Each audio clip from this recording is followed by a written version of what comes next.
Lucky people don't just get lucky in life, ladies and gentlemen. On this trip, which we can all start and shape, there is a journey.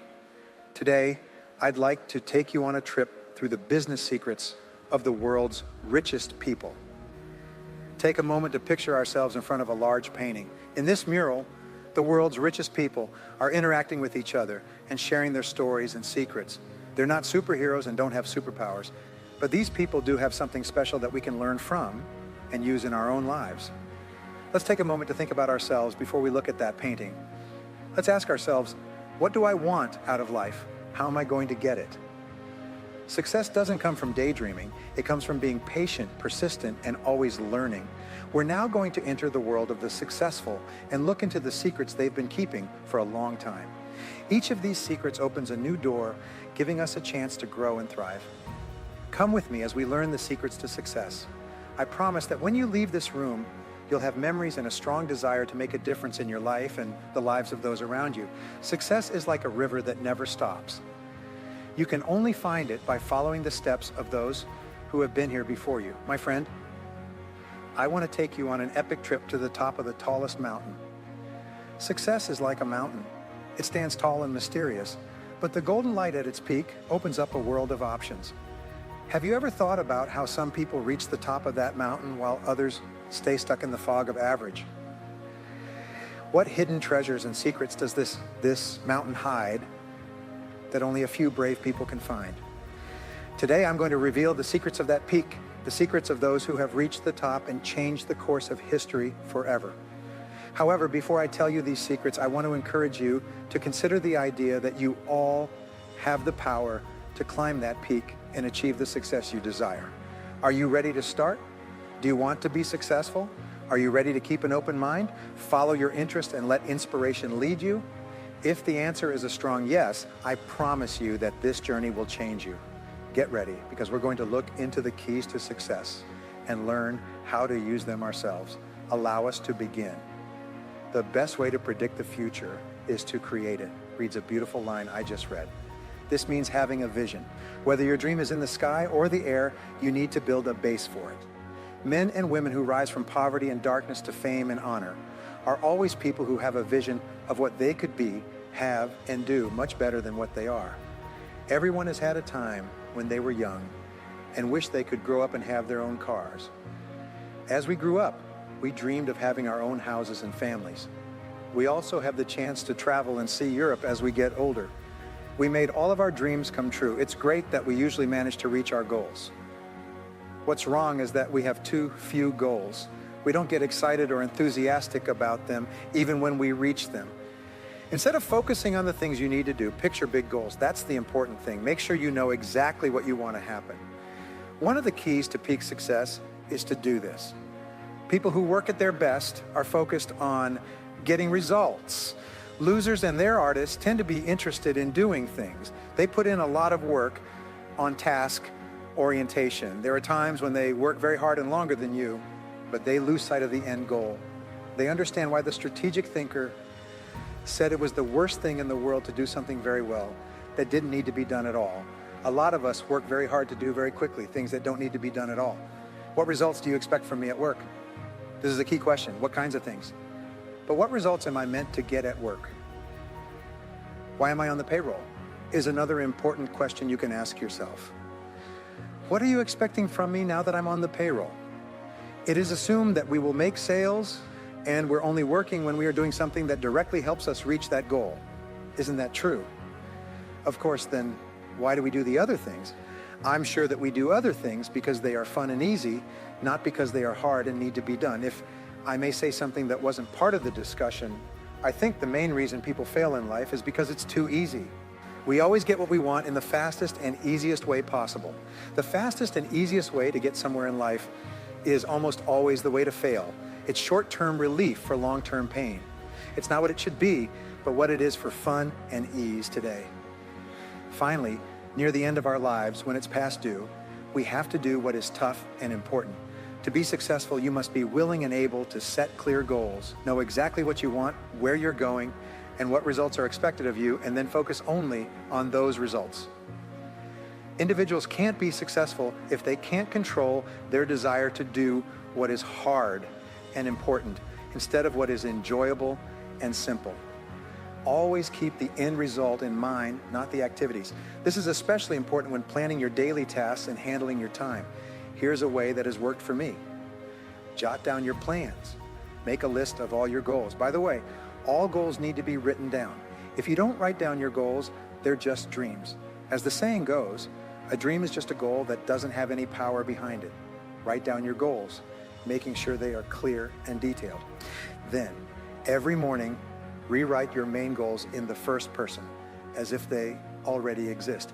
Every morning, write down your main goals again. You should be able to finish this in 2 to 4 minutes, or even 5. It only needs one line. Suppose your goal is to make $50,000 a year. Every morning, write, I earn $50,000 a year. If your goal is to be the best real estate agent, write, I am an excellent seller in my field. If your goal is to lose weight or have a certain kind of life, write your main goals in the first person, as if they already exist. Then every night do something else for 5 to 10 minutes instead of watching TV. Say, wait a minute, I need to review my progress right before you turn it on. Then look back over what you've done and ask yourself, what did I do well today? What did I do right that brought me closer to my goals? The second question is, what would I do differently if I could live today over again? By the way, those are the 4 steps.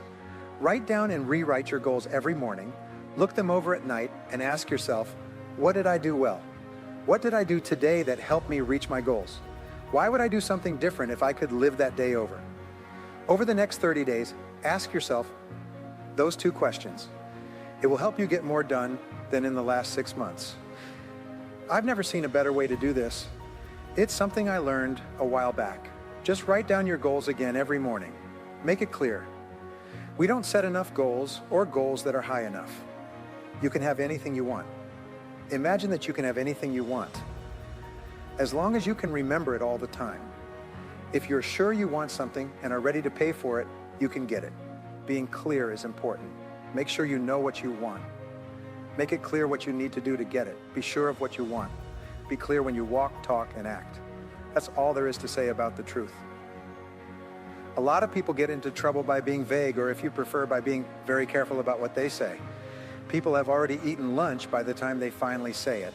And being clear and straight is a key part of being successful. For the record, for an interesting study they did last year, they asked a lot of women executives, if you had to tell someone something bad about their career that was going to affect their lives, and you've known this for a long time, how would you go about telling them? Each person then explained what they would do. They would pick the right time, start by talking about things they both had in common, shut the door, and block out any other noise. Anyway, they kept going back and forth, each trying to find a roundabout way to get to the point. Then they asked, how would you like to be informed about this same issue? And each of them replied, I would like to be informed directly. I would like someone to tell me the news clearly. Because we know we can handle anything, we all want to be treated fairly. But we think everyone else is too weak to handle it. We move slowly and we don't tell them the news because of this. Also, telling them the news can sometimes make things worse than they need to be. To sum up, be direct, use clear words, and be clear in what you do. Make sure people know where you stand, what you've said, and what you mean. This is very, very important, and you need to practice it. Also, you have to practice all of these habits and traits in order to get better at them. I thought about the idea of greatness for a while and saw something I hadn't seen before, like something had come to the surface of my mind. I noticed that every successful person I had studied had made a promise to be the best at what they did. After making up my mind to be the best at that thing, I started to look around, compare, and talk to people. Almost every month, I talked to tens of thousands of people. It was rare to find a wealthy person who wasn't great at what they did. Being competent and determined to get better at what you're doing are 2 things that you must have in order to be successful. People today are very competitive, so if you're not good at what you do, you won't get far. Unless you win the prize, if you work hard to be the best, you will be successful. You have a lot of other things on your mind, but if you decide to be the best, it will change everything about you. 5 or 10% of the people are the best. Some salespeople make 80% of the sales. and the worst businesses make only 20% of the sales. This is known as the 80/20 rule or the Pareto principle. What's the difference? In this case, the change is the link between 16 and 1. 80% of people in the bottom 20% make 16 times as much as the first 20%. What does it mean that the top 20 are 16 times better than the bottom 80%? They worked 16 times as many hours and went to school 16 times as many years. Are they 16 times more handsome? Are they 16 times anything else? No, but the top 20% of these people make 16 times what the rest of them do. A few years ago, the Prudential Company did a study in which they compared the wages of the thousands of agents they had across the United States. The 80/20 rule told them that 80% of their business was being done by 20% of their agents. That's right, they had everything on the computer. What is the average income of the top 20% compared to the 80%, they asked again. That means that the top 4% of people are mathematicians. How much did they find the average income to be? What they found was that the top 4% made 32 times as much as the bottom 80%. They thought it was cool, so they ran it again. They found that the top 0.8% of earners, or the top 20% of the top 20%, made an average of 54 times as much as the average earner in the bottom 80%. As a result, they discovered that in every state and big city where they had an office with many agents, there was one agent who was selling the same product to the same people at the same price as everyone else. This agent was making 50 times as much as the average adult, even though the economy was bad. One guy in the office was making more than all 50 of the others put together. Isn't that amazing? They found that one of the keys to this was that each of these managers had promised themselves at the start of their careers to be the best. I'll get into this and make a living, they said. I'll get into this and be the best. You have to commit to excellence and become the best. And the great thing is that excellence is a journey, not a goal. You never get there. If you want to be excellent, you need to avoid complacency and happiness. But if you decide to be excellent, everything will be possible for you. One very important thing about being excellent is that you should always do your best and try to do even better. You should remember that the last 5 to 10% of a job or project is usually what makes it worthwhile. But when we get to 90%, we start to drag our feet, put off the papers, make excuses, and do what's fun and easy instead of what's hard and necessary. And the only way to enjoy something is to do it well. You see, when we do something well, we feel good about ourselves and proud. We feel like winners. Things don't give us anything. They give us nothing. What you'll notice is that they don't reward us if we do okay work. They don't give us anything. When we do something really well, though, it makes us feel great about ourselves. You don't have to be very different from someone else. You only need to be a little different in the important ways that matter. To do that, all you have to do is set a goal and work toward it. You can change into anything you want. As our investigation into the secrets that make billionaires rich comes to a close, it's important to take the important lessons we've learned to heart. Rich people have a lot of flash and glitz, but they also have a tapestry of strength, discipline, and unwavering dedication. Every story we've looked into and every principle we've broken down shows how strong the human spirit is and how much it can accomplish. But let's not just be amazed by what other people have done. Let's use their successes as stepping stones to reach our own goals. They have been successful because they have left us with a plan or roadmap for how to reach greatness ourselves. While the trip is difficult, it also holds the promise of immense growth and happiness for those brave enough to take it. Don't forget this as you leave this gathering. You are the creator of your fate, the master of your fate. Armed with the knowledge you've gained from today's discussion, go forth with unshakable determination, knowing that every problem is actually a chance to learn and grow. Let the stories of these business giants not only inspire, but also move people to take action. In hard times, let their strength be your compass. And in your quest for your dreams, let their unwavering commitment to greatness be your guide. Leaving with hearts full of hope and minds full of possibilities, let us know that the path to success is not a destination, but a trip that lasts a lifetime and is full of promise and potential. Thank you, dear friends, for coming to this event. May all of your efforts be a huge success, and may you leave your mark on the pages of history.